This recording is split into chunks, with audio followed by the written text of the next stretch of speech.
नमस्कार दोस्तों, स्वागत है आपका एक और नई वीडियो में। तो आज की वीडियो में हम लेकर आ गए हैं कक्षा 12 का जो पहला चैप्टर है गद्य का, राष्ट्र का स्वरूप, जिसके लेखक हैं डॉक्टर वासुदेव शरण अग्रवाल।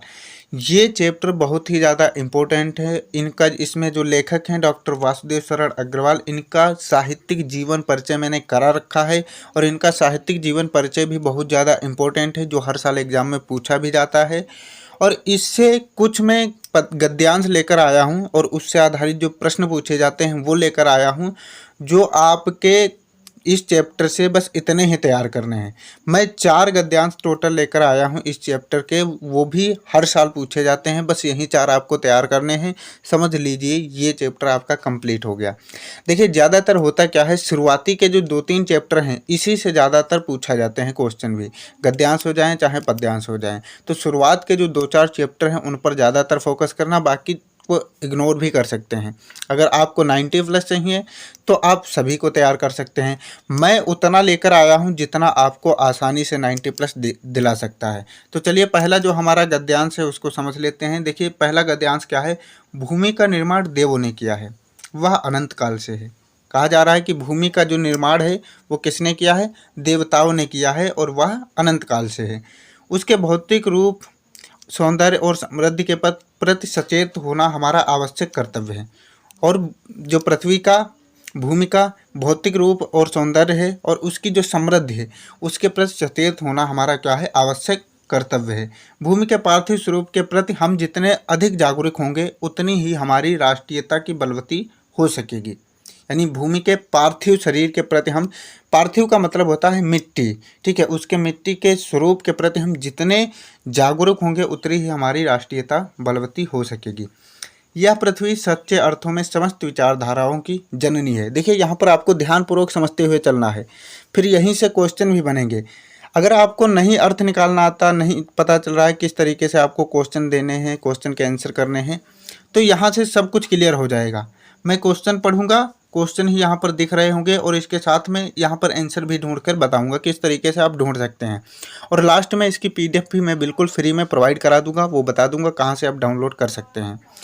तो यह पृथ्वी सच्चे अर्थों में समस्त विचारधाराओं की जननी है। ये जो पृथ्वी है ये सच्चे अर्थों में क्या है, समस्त विचारधाराओं की जननी है। जो राष्ट्रीयता पृथ्वी के साथ नहीं जुड़ी वह अनमूल निर्मूल होती है। वह कैसी होती है, निर्मूल होती है।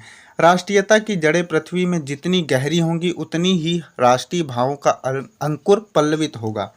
यानी राष्ट्रीय भावनाओं की जो जड़ें हैं वो जितना ही पृथ्वी भूमि के अंदर जितनी गहरी होंगी उतनी ही हमारी राष्ट्रीय भावों का अंकुर जो है, बीज है, वो पल्लवित होगा यानी उगेगा। इसलिए पृथ्वी के भौतिक स्वरूप और आद्योपांत जानकारी प्राप्त करना, उसकी सुंदरता, उपयोगिता और महिमा को पहचानना हमारा आवश्यक धर्म है। अब हमने यहाँ पर पढ़ लिया है गद्यांश को पूरे ध्यानपूर्वक। अब क्वेश्चन को ध्यानपूर्वक पढ़ेंगे, किस तरीके से आंसर देने हैं, कैसे रेखांकित अंश की व्याख्या करनी है, सब कुछ हम डिटेल से समझेंगे। आपको भी इसी तरीके से पढ़ना है, पहले ध्यानपूर्वक, कोई त्रुटि ना हो इस तरीके से पढ़ना है ताकि आपको सब कुछ समझ में आ सके। फिर उसके बाद में प्रश्नों को पढ़ना चालू करना है। प्रश्न लिखा है, उपर्युक्त गद्यांश के पाठ का शीर्षक और लेखक का नाम लिखे। तो पाठ का शीर्षक क्या है, राष्ट्र का स्वरूप, राष्ट्र का स्वरूप, और इसके लेखक कौन है, डॉक्टर वासुदेव शरण अग्रवाल। तो यहाँ पर लिखा हुआ है। अब इसको हम किस तरीके से लिख सकते हैं तो वो हम बोलते हैं। देखिए प्रस्तुत गद्यांश ऐसे लिखेंगे, प्रस्तुत गद्यांश हमारी पाठ्य पुस्तक के गद्य खंड के जो राष्ट्र का स्वरूप नामक पाठ से लिया गया है, जिसके लेखक कौन है, डॉक्टर वासुदेव शरण अग्रवाल हैं। इस तरीके से आप लिख सकते हैं। बस आपको देखिए ध्यानपूर्वक समझ लीजिए, जो शुरुआती 2-4 चैप्टर हैं उनमें लेखक और उनका जो पाठ है, जिन्होंने जिस पाठ को लिखा है, पाठ का नाम और लेखक का नाम याद जरूर कर लेना है, क्योंकि ये 2 नंबर में पूछे जाने वाले क्वेश्चन हैं। अगर ये उपयुक्त संदर्भ वगैरह पूछ लिया, समझ लीजिए 2 नंबर आपके पक्के हो गए। तो आपको ये तैयार जरूर कर लेना है। अब अगला है रेखांकित अंश की व्याख्या कीजिए। अब रेखांकित अंश में क्या है, देखिए लिखा है, यहाँ से ध्यान से देखिए, जो राष्ट्रीयता पृथ्वी के साथ नहीं जुड़ी वह निर्मूल होती है। अब यहाँ पर बताया जा रहा है, लेखक कहता है ऐसे लिखेंगे रेखांकित अंश की व्याख्या। इसके आंसर भी आगे मिल जाएंगे, मैं यहाँ पर समझा दे रहा हूँ, ध्यानपूर्वक समझिए। देखिए यहाँ कहा जा रहा है, लेखक कह रहा है कि जो राष्ट्रीयता पृथ्वी के साथ नहीं जुड़ी है वो निर्मूल है, यानी आधार विहीन है। राष्ट्रीयता की जड़ें पृथ्वी में जितनी गहरी होंगी उतना ही राष्ट्रीय भाव का अंकुर पल्लवित होगा। और राष्ट्रीयता की भावनाएं, लोगों में राष्ट्रीयता की भावनाएं जितना अधिक गहरी होंगी, जागरूक होंगे लोग, उतनी ही राष्ट्रीय भावनाओं का जो अंकुर होगा वो पल्लवित होगा, यानी हमारा राष्ट्रीय जो भावों का अंकुर है वो उगेगा। इस तरीके से आप इसका व्याख्या कर सकते हैं। इसलिए पृथ्वी के भौतिक स्वरूप और आद्योपांत जानकारी प्राप्त करना, उसकी सुंदरता, उपयोगिता और महिमा को पहचानना हमारा आवश्यक कर्तव्य है, आवश्यक धर्म है। ठीक है, इसलिए पृथ्वी, अब इसके आगे लिखेंगे, इसलिए पृथ्वी के भौतिक स्वरूप की आद्योपांत का मतलब है आदि से अंत तक की जानकारी प्राप्त करना, उसकी सुंदरता, उसकी उपयोगिता, उसकी महिमा को पहचानना हमारा आवश्यक धर्म है। तो ये हो गया रेखांकित अंश की व्याख्या। इसी तरीके से करना है। अब जो क्वेश्चन है उनको किस तरीके से उनके आंसर आप देंगे, ध्यानपूर्वक समझिएगा। यहाँ पर लिखा है, देवताओं द्वारा निर्मित भूमि के प्रति मानव जाति का क्या कर्तव्य है। क्वेश्चन कह रहा है, देवताओं द्वारा निर्मित भूमि के प्रति मानव जाति का क्या कर्तव्य है। अब ये कर्तव्य पूछ रहा है कि मानव जाति का पृथ्वी के प्रति क्या कर्तव्य होना चाहिए, वही पूछ रहा है। अब ध्यानपूर्वक शुरुआत से पढ़िए। देखिए लिखा है, भूमि का निर्माण देवों ने किया है, वह अनंत काल से है। उसके भौतिक रूप, सौंदर्य और समृद्धि के प्रति सचेत होना हमारा आवश्यक कर्तव्य है। तो हम क्या है, मानव जाति है ना, तो हमारा कर्तव्य है, यानी मानव जाति का कर्तव्य क्या है, पृथ्वी के भौतिक रूप, सौंदर्य और समृद्धि के प्रति सचेत होना, यही मानव जाति का आवश्यक कर्तव्य है। ठीक, यही क्या है, मानव जाति का आवश्यक कर्तव्य है, सचेत होना, पृथ्वी के प्रति सचेत होना। अब यही इसका आंसर हो जाएगा। इस तरीके से आप ढूंढ कर भी लिख सकते हैं। अगर आपको नहीं समझ में आ रहा है क्या करें, तो देखिए यहाँ पर कर्तव्य है। अब यहाँ पर देखिए कर्तव्य कहाँ पर मिल रहा है, यहाँ पर मिल रहा है कर्तव्य। जब पहली लाइन पढ़ेंगे उसकी दूसरी लाइन में कर्तव्य मिल रहा है, तो यही आपका आंसर हो जाएगा। थोड़ा इसको इरेज कर देते हैं ताकि आपको साफ साफ दिख सके। अगला क्वेश्चन क्या कह रहा है, पृथ्वी के प्रति हमारा क्या धर्म है। पृथ्वी के प्रति हमारा क्या धर्म है। धर्म हमने लास्ट में पढ़ा था, देखिए यहाँ पर मिल रहा है धर्म है, आवश्यक धर्म है। तो इससे आगे देखिए पूर्ण विराम कहाँ पर है, यहाँ पर है पूर्ण विराम, तो यहाँ से यहाँ तक इसका क्या हो जाएगा, आंसर हो जाएगा। अब ऐसे ही नहीं उतार देंगे, कुछ अपने तरीके से लिखेंगे ताकि लगे कि हाँ आपने तुरंत उसको कॉपी नहीं किया है, कुछ बदल के आपने लिखा है। तो हम क्या लिखेंगे, पृथ्वी के प्रति हमारा भौतिक रूप और उसकी आद्योपांत जानकारी प्राप्त करना, उसकी सुंदरता, उपयोगिता और महिमा को पहचानना आवश्यक धर्म है। इस तरीके से आप लिख सकते हैं बनाकर। आंसर आपका यही रहेगा, घुमा के फिराकर बस आपको लिखना है, थोड़ा सा ऐसा लगे कि हाँ आपने आंसर अपने तरीके से दिया है, ना कि नकल मार के तुरंत वहीं से कॉपी नहीं किया है। अगला क्वेश्चन क्या है, राष्ट्रभूमि के प्रति हमारा आवश्यक कर्तव्य क्या है। देखिए ये जो क्वेश्चन है, इतने क्वेश्चन नहीं पूछे जाएंगे, क्वेश्चन आपके 2-4 ही क्वेश्चन पूछे जाते हैं, पर जितने अभी तक क्वेश्चन पूछे गए हैं मैं सभी करा रहा हूं ताकि आपको कोई दिक्कत ना हो। जितने अभी तक क्वेश्चन इससे पूछे गए हैं वो मैं सभी क्वेश्चन यहां पर करा दूंगा, और सभी घुमा फिरा कर वही क्वेश्चन हैं, इसी में से पूछे गए हैं। अब देखिए, राष्ट्रभूमि के प्रति हमारा आवश्यक कर्तव्य क्या है, जो हमने इसमें देखा था मानव जाति का क्या कर्तव्य है, वही इसका आंसर हो जाएगा। यही यहाँ से लेकर उसके भौतिक, सौंदर्य और समृद्धि, ये सब यही इसका क्या हो जाएगा, आंसर हो जाएगा। किस प्रकार की राष्ट्रीयता को लेखक ने निर्मूल कहा यानी आधार विहीन कहा है। तो हमने पढ़ा था, जो राष्ट्रीयता पृथ्वी के साथ नहीं जुड़ी वह निर्मूल है, यही इसका आंसर हो जाएगा।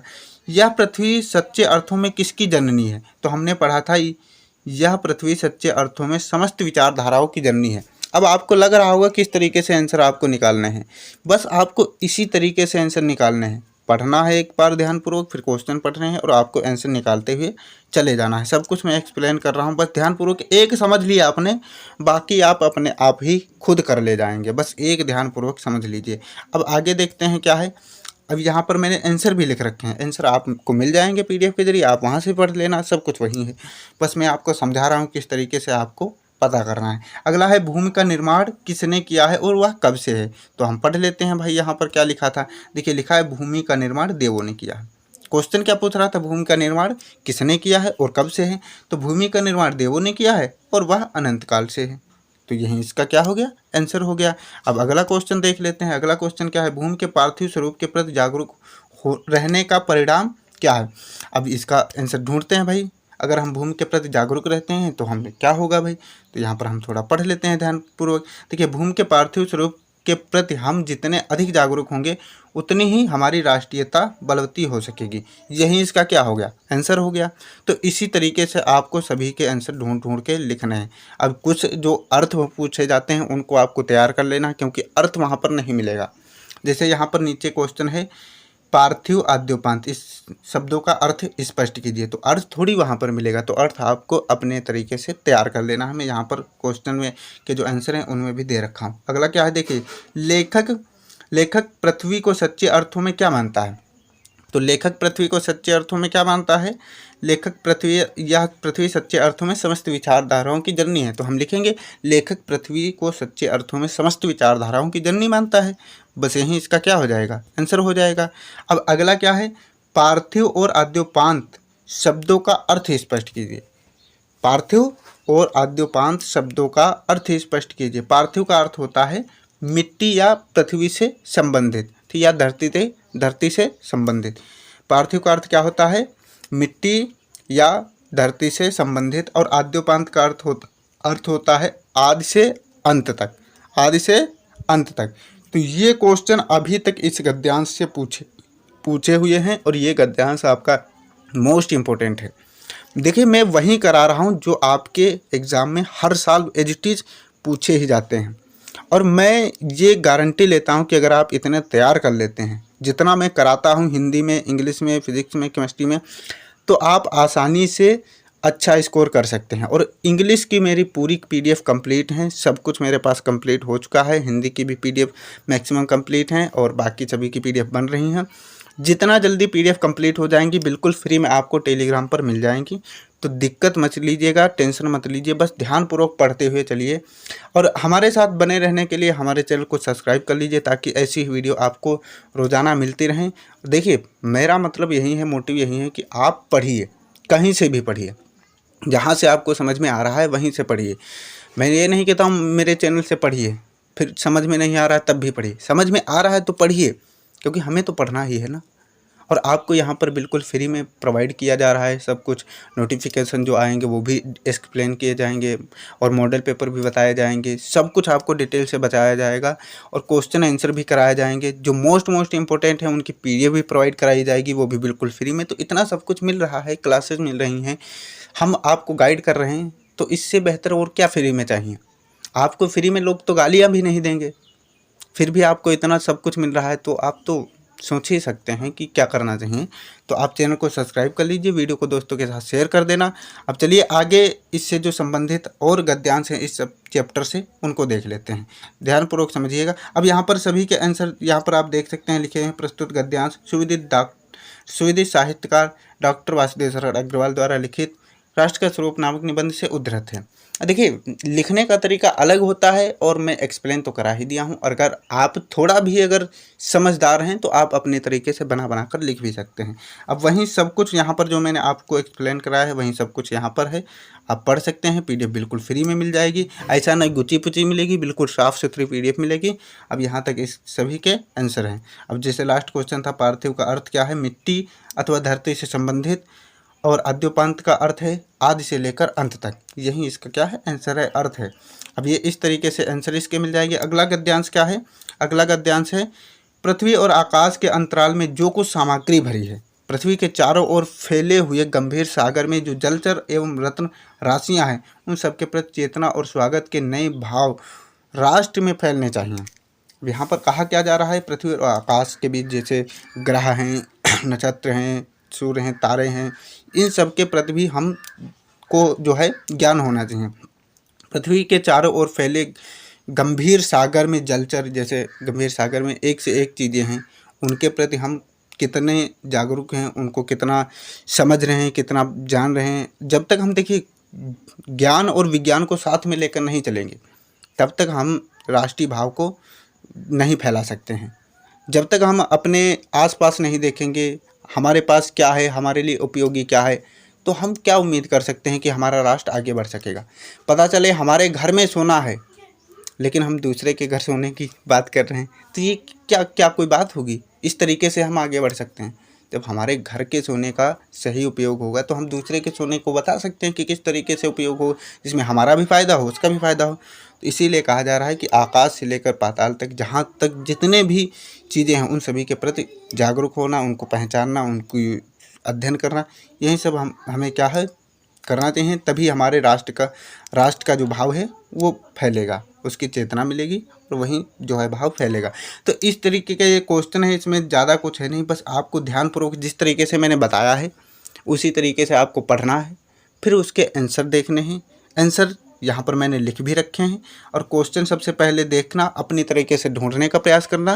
देखिए अगर मैं सभी को कराऊंगा तो वीडियो ज़्यादा लंबी हो जाएगी, इसलिए मैं बता रहा हूँ कि किस तरीके से आपको करना है। बाकी आंसर तो सभी के आपको मिल ही जाएंगे। यहाँ पर ध्यानपूर्वक देख लीजिए, ये आंसर हैं, यहाँ पर सबके आंसर मिल जाएंगे। आपको गद्यांश मिलेगा, उससे नीचे क्वेश्चन जितने हैं वो मिल जाएंगे, फिर उसके बाद में उन सभी के आंसर मिल जाएंगे बिल्कुल बारीकी से। और इतने बड़े आंसर नहीं है कि आपको समझ में ना आए, सब कुछ आसान वे में मैंने आंसर भी लिख रखे हैं। तो यहाँ पर सब कुछ आपको मिल जाएगा और वो भी बिल्कुल फ्री में, 1 रुपया देने की कोई ज़रूरत नहीं है। और मैं यही चाहता हूँ कि मैं 3 साल गैप मेरा इसीलिए हुआ था, मैंने 3 साल पढ़ाई छोड़ दी थी। और वो इसलिए छोड़ दी थी क्योंकि उस वक्त मेरे पास पैसे नहीं थे, फीस नहीं जमा हुई थी और थोड़ा डिमोटिवेट हो गया था, इस वजह से छोड़ दिया था। फिर मैंने चालू किया तो आज अच्छा रिस्पॉन्स है। इसीलिए मैं चाहता हूँ कि जो भी बच्चे के पास पैसा नहीं है उसको साथ बिल्कुल फ्री में जितना हो सके मुझसे, जितना और लोगों से भी हो सके, मैं यही निवेदन करूँगा कि बच्चों के लिए पढ़ाई में कोई बाधा नहीं आनी चाहिए। अब यहाँ पर आपको सबसे पहले पढ़ना है पूरा गद्यांश, ध्यानपूर्वक गद्यांश पढ़ेंगे। फिर उसके बाद में संदर्भ सभी का एक ही रहेगा, सभी जो चारों गद्यांश है इसमें संदर्भ एक जैसा ही रहेगा। बस मैंने सभी में बदल बदल के लिखा है ताकि आपको जो अच्छा लगे उस तरीके का आप संदर्भ लिख देना। सभी में बदल बदल के लिखा है, जैसे यहाँ पर कुछ और छोटा सा लिखा है, आगे कुछ और मिलेगा कुछ और तरीके से, तो सभी में बदल बदल के लिखा हुआ है। अब रेखांकित अंश की व्याख्या भी यहाँ पर मिल जाएगी। सभी के आंसर हैं पर अपने तरीके से आंसर करने का प्रयास करना, ज़्यादा बड़ा आंसर नहीं रहेगा। एक पूर्ण विराम से दूसरे पूर्ण विराम तक आपको ढूंढना है ध्यानपूर्वक और फिर आपको आंसर मिल जाएगा। तो इसी तरीके से आप ढूंढ लेंगे, उम्मीद करता हूँ एक बार कोशिश करेंगे और नहीं मिलते हैं तो आपके पास आंसर तो हैं ही, वहाँ से आप तैयार कर लेंगे। तो PDF अब चलिए हम बता देते हैं कि आप कहाँ से डाउनलोड कर सकते हैं, वो भी बिल्कुल फ्री में। देखिए PDF डाउनलोड करने के लिए आपको जाना है टेलीग्राम में और वहाँ पर जाएंगे, सर्च करेंगे BRGK बाई विपिन। अगर आपके में टेलीग्राम डाउनलोड नहीं है तो डाउनलोड कर लीजिए, अब आपका साथ टेलीग्राम देगा। अब देखिए टेलीग्राम पर दोस्तों के साथ चैट भी होती है, मोबाइल का सही उपयोग करना सीखिए, आपको वहाँ पर PDF मिलेंगी। मैं ये नहीं कहता मेरे ही चैनल से PDF डाउनलोड कीजिए, और भी जहाँ से पढ़ रहे हैं वहाँ से भी PDF वहाँ पर प्रोवाइड कराते हैं, तो वहाँ पर उनकी भी PDF डाउनलोड कर लेना। तो मैं भी प्रोवाइड कराऊँगा, ये भी डाउनलोड कर लेना। पढ़ना आराम से, कहीं से भी ज्ञान मिले लेते रहो। अब ये देखिए ज्ञान हर प्रकार का होता है, आपको सही ज्ञान को मायने रखना है, किस तरीके का ज्ञान आपके लिए बेहतर है, समाज के लिए बेहतर है, वो आपको थोड़ा बहुत ध्यान देना है। तो आपको सर्च करना है BRGK बाई विपिन, वहाँ से इस लोगों का एक चैनल दिखेगा, उसमें ज्वाइन हो जाना और ज्वाइन होते ही वहाँ पर सभी प्रकार की PDF मिल जाएंगी, आप डाउनलोड कर लेना और आराम से तैयारी करना। और दोस्त हैं उनको भी PDF शेयर कर देना ताकि उनका भी थोड़ा बहुत आपकी वजह से और मेरी वजह से थोड़ा बहुत उनकी हेल्प हो सके और एग्ज़ाम में अच्छा स्कोर कर सकें। इसलिए आप एक बार डाउनलोड करना, देखना किस तरीके की PDF है। अगर अच्छी लगे तो PDF को दोस्तों के साथ शेयर करना, नहीं अच्छी लगे तो आकर कमेंट कर देना, आकर बिल्कुल फ्री में है और कुछ लोग ऐसा करने भी आएंगे। तो उम्मीद करता हूँ कि आप ऐसा करेंगे। मिलते हैं नई वीडियो में, तब तक के लिए चैनल को सब्सक्राइब कर लेना। जय हिंद।